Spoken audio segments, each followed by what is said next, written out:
तो श्रीनिवास जी की जो पत्नी है लक्ष्मीबाई, वो बड़ी भक्त है, पर श्रीनिवास जी धनवान तो खूब हैं पर दान पुण्य कुछ नहीं करते। ठाकुर जी के मन में आया कि लक्ष्मीबाई तो इतनी हमारी भक्त है, इसका पति श्रीनिवास भी हमारा भक्त होना चाहिए। तो ठाकुर जी एक दीनहीन से ब्राह्मण का रूप बना करके एक सामान्य से बड़े अति दीन ब्राह्मण का रूप बना करके श्रीनिवास जी की दुकान पर आ गए। उनका बढ़िया कुछ व्यापार था, वहां पहुंच गए। श्रीनिवास जी बोले, कहिए विप्र देवता, क्या सहायता करें आपकी? बहुत ध्यान से सुनिएगा। भगवान दीन इनसे ब्राह्मण बन के कहे, बोले देखिए आप तो नगर सेठ हैं, आप पर तो इतना धन है, आपका तो इतना बड़ा व्यापार है, मेरे बालक का जनेऊ संस्कार यज्ञोपवीत होना है, मुझ पर ज्यादा धन नहीं है, यदि आप मेरी थोड़ी सी सहायता कर देंगे तो मैं अपने पुत्र का जनेऊ संस्कार कर दूंगा। श्रीनिवास जी ने मन में विचार किया, बोले कि आज इसकी सहायता कर दी तो कल कहेगा बेटे का ब्याह है उसके लिए कर दो, फिर उसमें कर दूंगा, कहेगा बेटे के बेटा हुआ उसमें सहायता कर दो, ये लगा ही रहेगा। एक बार सहायता कर दूंगा तो हमेशा के लिए इसके द्वार खुल जाएंगे, आता ही रहेगा कुछ ना कुछ मांगने। तो श्रीनिवास ने कह दिया, आज मैं बहुत व्यस्त हूं, आप कल आ जाना। जैसी आज्ञा। दूसरे दिन फिर से ठाकुर जी आ गए, दीन इनसे ब्राह्मण। बोले आपने आज बुलाया था, आप कुछ सहायता कर दीजिए। अब वो अपना काम वाम इधर उधर करने लगा, दिखाने ऐसे लगा कि बहुत व्यस्त है। श्रीनिवास जी फिर बोले, आप कल आइएगा, मैं आज भी बहुत व्यस्त हूं, मैं कल आपसे मिलूंगा। ठाकुर जी बड़े दीनहीन, बड़े सरल, जैसी आज्ञा, मैं कल आ जाऊंगा। फिर चले गए। तीसरे दिन फिर ठाकुर जी आ गए। श्रीनिवास बोला, ये तो रोज आ जाता है, क्या करूं इसका?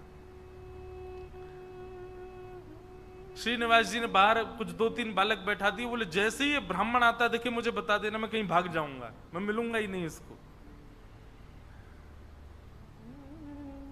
रोज कल कल कल करते करते 3 महीने बीत गए। अब तो ऐसी स्थिति हो गई कि जैसे ही ब्राह्मण आता दिखता, श्रीनिवास कहीं से भाग जाता और सबको ये बोल देता, इसको बोल देना है ही नहीं, चले गए कहीं बाहर।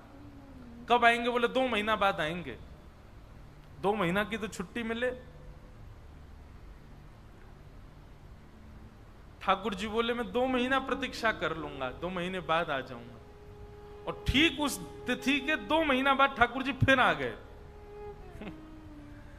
अब कोई हम आप जैसा व्यक्ति होता तो फिर अपना स्वाभिमान देखता, अरे क्या रोज रोज इसके द्वार पर जाना। लेकिन वो तो ठाकुर जी है ना, ठाकुर जी को स्वाभिमान थोड़ी रहता है। ठाकुर जी को तो ये इस पर कृपा करनी है मुझे, वो तो ढीठ बन जाते हैं। और ढीठ भी नहीं, हमारे ब्रज में तो ऐसा विनोद में कहते हैं, ठाकुर जी महाढीठ बन जाते हैं। एक बार एक भक्त की कथा आती है कि उससे सब लोग कहते थे गंगा जी स्नान करने जाओ। वो गंगा जी इसलिए नहाने नहीं जाता था कि वहां पंडे पुजारी पकड़ लेंगे, कहेंगे दक्षिणा दो, वो दक्षिणा नहीं देनी पड़े, इसलिए गंगा जी नहीं नहाता था। पत्नी ने एक दिन कहा, मैं भोजन नहीं बनाऊंगी और मैं मायके चली जाऊंगी अगर आप गंगा स्नान करके नहीं आए तो। गंगा स्नान करने गया तो साधारण घाटों पे नहीं गया, उस घाट पे गया जहां पर शव जलाए जाते हैं। वहां पे पंडे पुजारी होते ही नहीं है। बोले वहां नहाऊंगा तो कोई नहीं आएगा। कंजूसों की भी। अच्छा, एक और चीज, हमने कई भक्तों के चरित्र देखे, कंजूसों से भी ठाकुर जी की बड़ी मैत्री है। दान पुण्य करने वाले तो ठाकुर जी के हैं ही, लेकिन जो कंजूस होते हैं ना, ठाकुर जी उनका भी पीछे छोड़ते नहीं है, कैसे ना कैसे भी करके उनका पैसा निकलवाते ही हैं।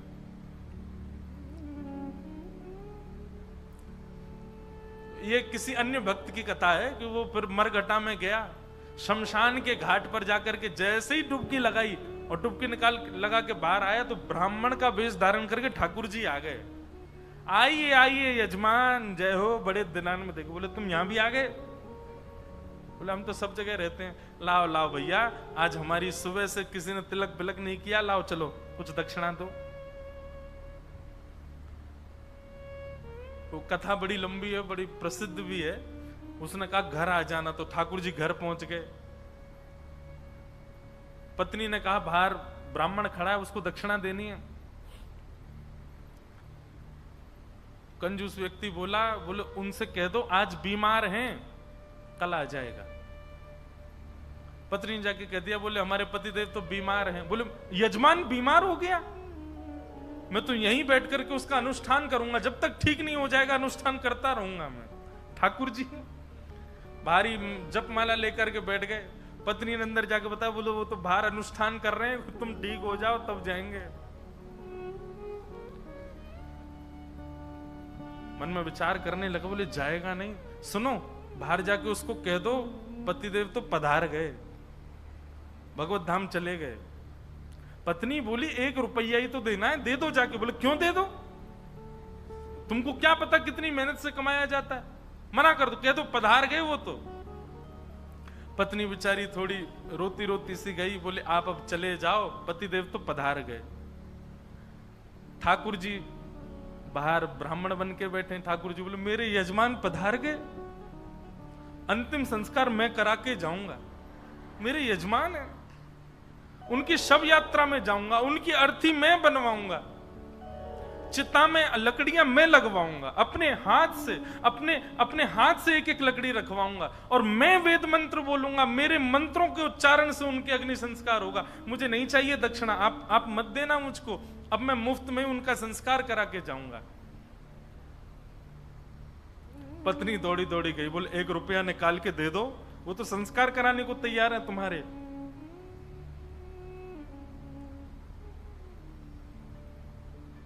कंजूस बोला सुनो एक काम करो, अर्थी लगाओ तुम, और अर्थी बंधवा करके लेट गया। बोले चुपचाप बस ले चलो, थोड़ी दूर तक चलेगा, फिर वो चला ही जाएगा, जब दिख जाएगा ना कि हाँ ये वास्तव में मर गया है तो कुछ नहीं मांगेगा। महाराज अर्थी पर चढ़ गया, राम नाम सत्य बुलवाता हुआ जा रहा है शमशान, लेकिन 1 रुपया नहीं दे रहा है। ठाकुर जी भी चल रहे, बोले तू ढीठ है, मैं महाढीठ हूं, मैं भी लेके ही जाऊंगा। शमशान पहुंच गए, वहां पर चिता बन गई, चिता में शव को रख दिया। उसका छोटा बच्चा वो अपने पिता के पास जाके, पिताजी दे दीजिए ना, वो यहीं खड़ा है, वेद मंत्र बोल रहा है, आपके सारे तो पिंडदान करवा दिए उसने, अब दे दीजिए उसको। बोले तू कुछ मत कर, तू परिक्रमा लगा के चिता में अग्नि लगा, जैसे ही थोड़ी अग्नि प्रज्वलित होगी चला जाएगा, मैं उठ के बाहर आ जाऊंगा। बालक ने जैसी चिता में अग्नि लगाई, चिता जलने लगी। ठाकुर जी के मन में विचार आया, बोले भैया भगत, मैं हारा तू जीता, तू निकल के बाहर आ। तुरंत उसका हाथ पकड़ करके खींचा और ठाकुर जी अपने रूप में प्रकट हो गए। वाह भाई, तेरी कंजूसाई पर हम तेरे पर न्यौछावर हो गए, वाह ऐसी कंजूसाई, ऐसे अद्भुत अद्भुत भक्त हुए ठाकुर जी के। तो ऐसे ही थे ये श्रीनिवास। 6 महीना तक ब्राह्मण को लटकाए रखा, लेकिन उसको पैसा नहीं दिया।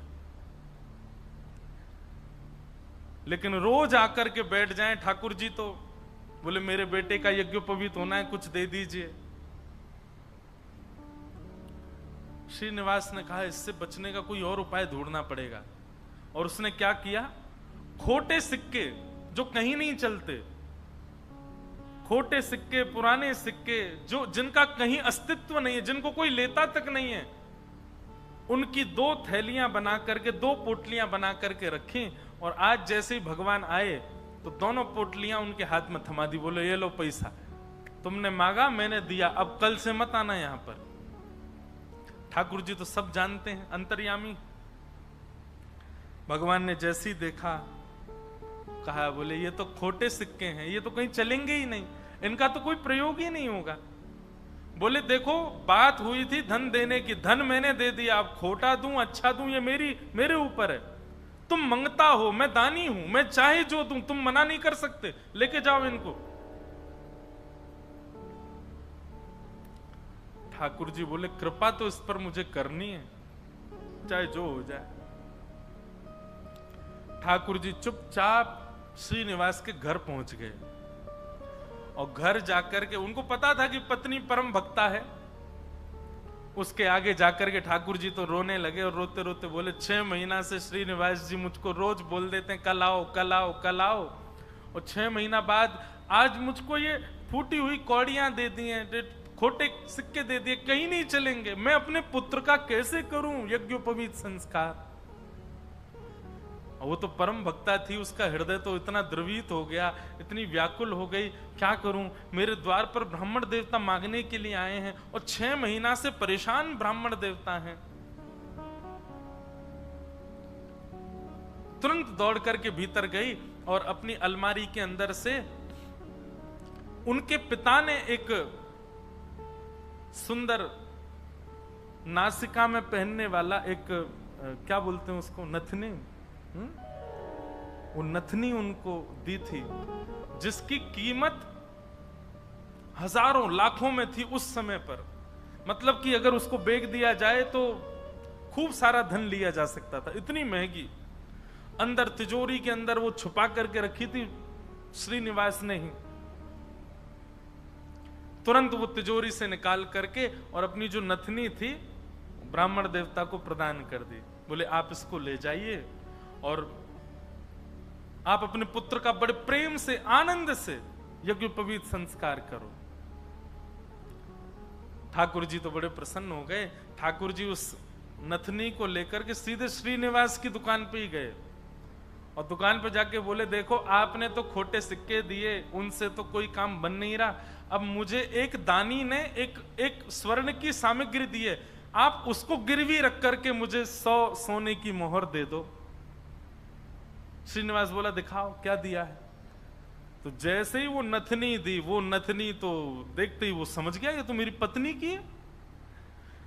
उसने घुमा घुमा करके देखा और उसने मन में आया, बोले पत्नी है भी ऐसी, बड़ी सीधी है, भोली है, भक्त है, ये जरूर घर जा करके रोया होगा और उसने इसको निकाल, लेकिन उसने मुझसे पूछे बिना दे दी। श्रीनिवास ने कहा ठीक है मैं देता हूं, रुको। भीतर गए और अपनी दुकान की तिजोरी में ले जा करके वो नथनी श्रीनिवास ने रख दी और बाहर आकर के कहा अभी मुझ पर मोहर नहीं है, आप कल आइए, कल 100 सोने की मोहर लेकर के जाइएगा मुझसे। भगवान बोले कल दे देंगे ना आप? बोले पक्का दूंगा, मैंने आपकी रख ली ना, नथनी अपने पास रख ली, सोने की मोहर कल दूंगा, अभी जाओ। ठाकुर जी तो वहां से चले गए।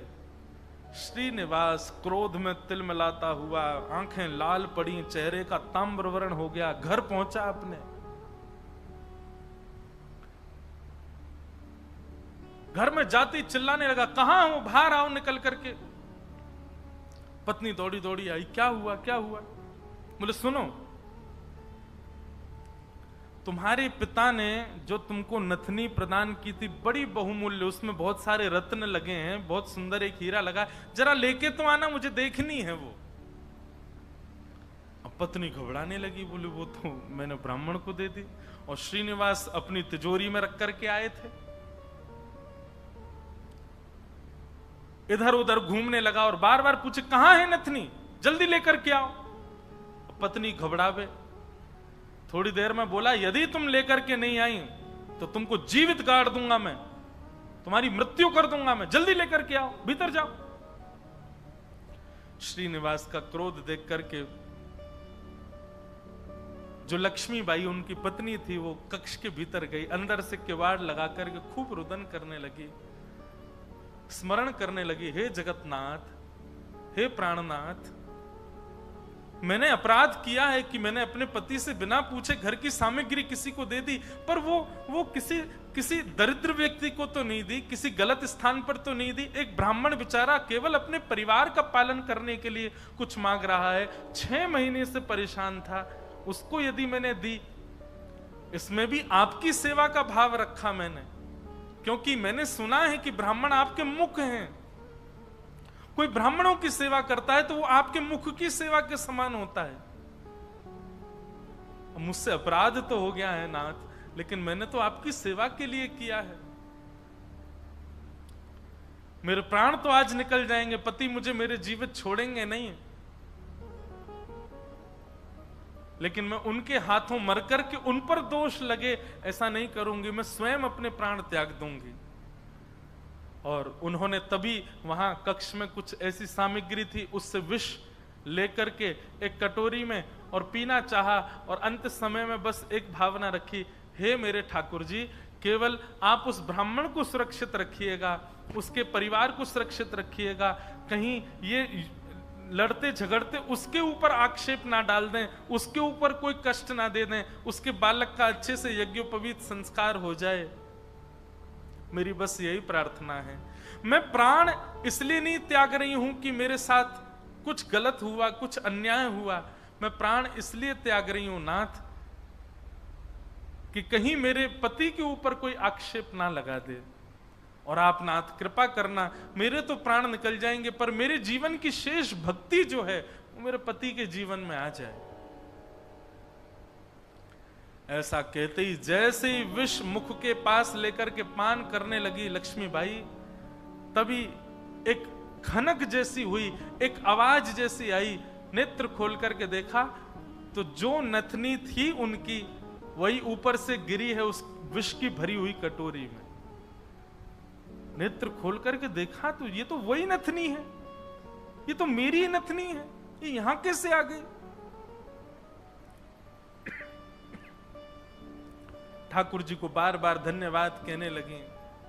निश्चित ही श्री ठाकुर जी ने कृपा करके ये मुझे प्रदान कर दी। तुरंत उस पात्र को दूर रख करके नथनी हाथ में लेकर के, भगवान पर विश्वास तो उनका था ही, प्रसन्न मुद्रा में द्वार खोल करके बाहर आई और बाहर आकर के श्रीनिवास जी को दिखा दी, लीजिए ये लो नथनी। अब यहां श्रीनिवास का दिमाग घूम गया, बोले नथनी तो मैं अपनी तिजोरी में रख करके आया हूं, ये अंदर से कैसे निकाल के लिए आई?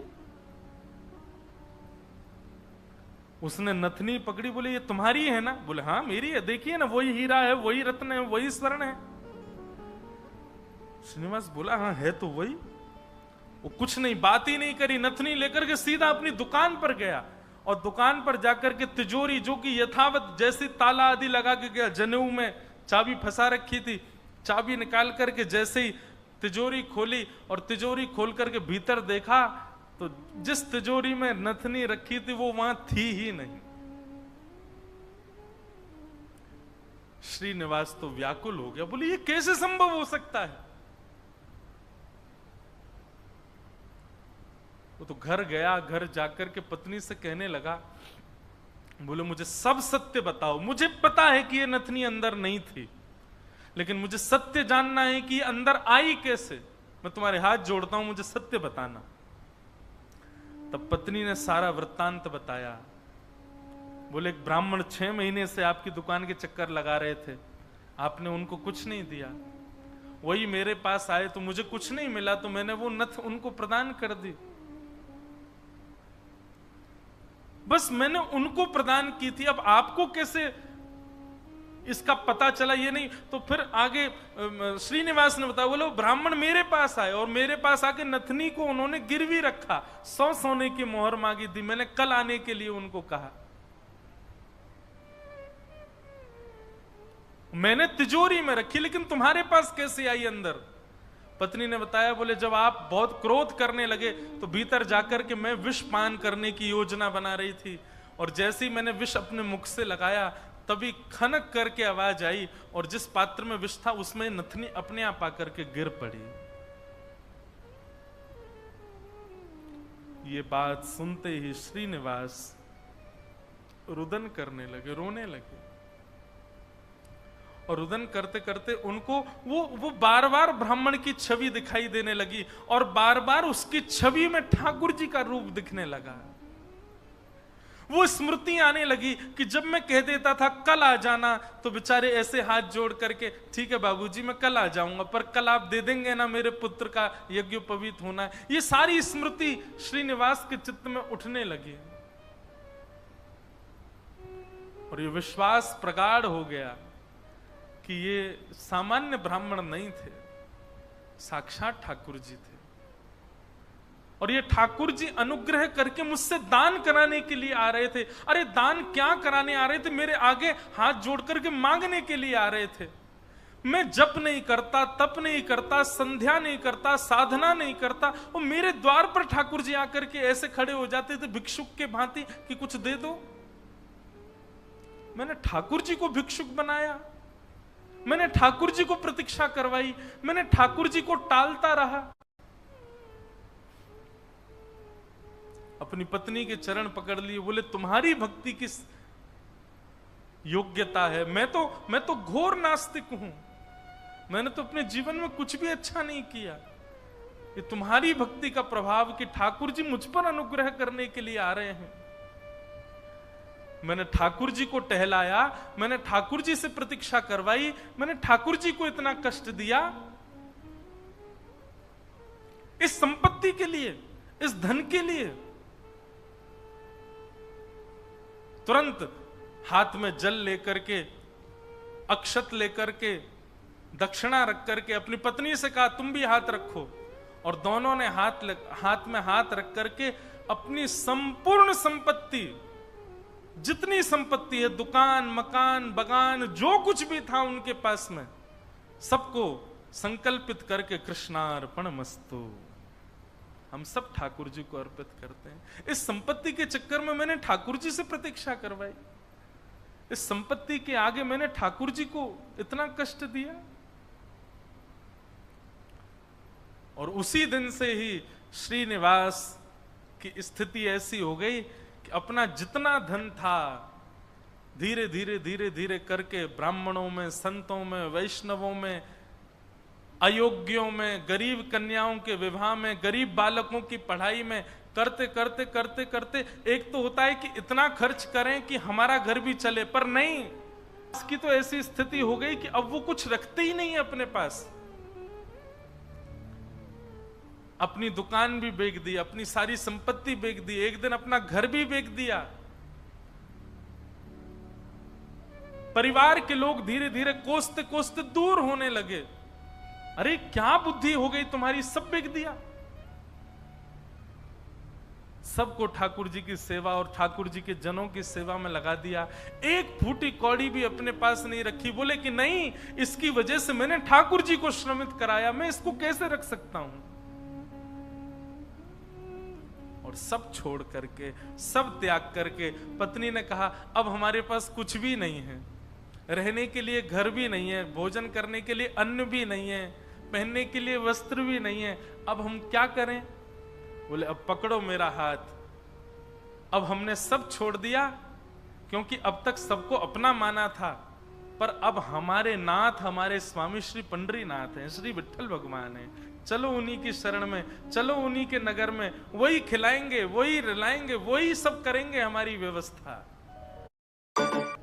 और श्रीनिवास अपनी पत्नी के साथ पंढरपुर आ गए हमेशा के लिए। यहां आकर के उन्होंने दिव्य एक संत थे, उनसे गुरु दीक्षा ली, और गुरु दीक्षा लेने के बाद केवल एक ही उनका काम, दिन में जाना और जाकर के श्री पंडरीनाथ भगवान का दर्शन करना, और पूरे दिन यहाँ के वैष्णवों का दर्शन, उनकी सेवा करना, यही उनका काम। दीक्षा के बाद गुरुदेव ने उनको दूसरा नाम प्रदान कर दिया। दीक्षा में एक नाम दिया जाता है, और अब तक उनका नाम श्रीनिवास था, अब उनका नाम पुरंदर दास हो गया।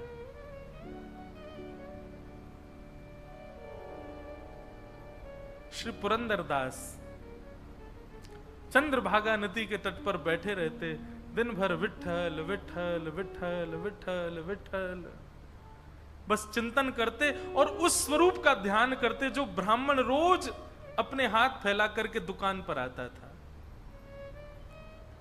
4 लोगों को बैठ करके बताते कि मेरी दुकान पर कैसे ठाकुर जी आते थे, और मैं नालायक, मैं दुष्ट प्राणी, मैं रोज उनसे कहता था कल आ जाना, कल आ जाना। अरे मैंने कितना बुरा किया, लोग खड़े करके दिखवाता था, दूर से दिख जाते तो मैं भाग जाता था। मेरे द्वार पर साक्षात जगन्नाथ आते थे, और मैं उनके साथ ऐसी लीला करता था, ऐसा कपट करता था।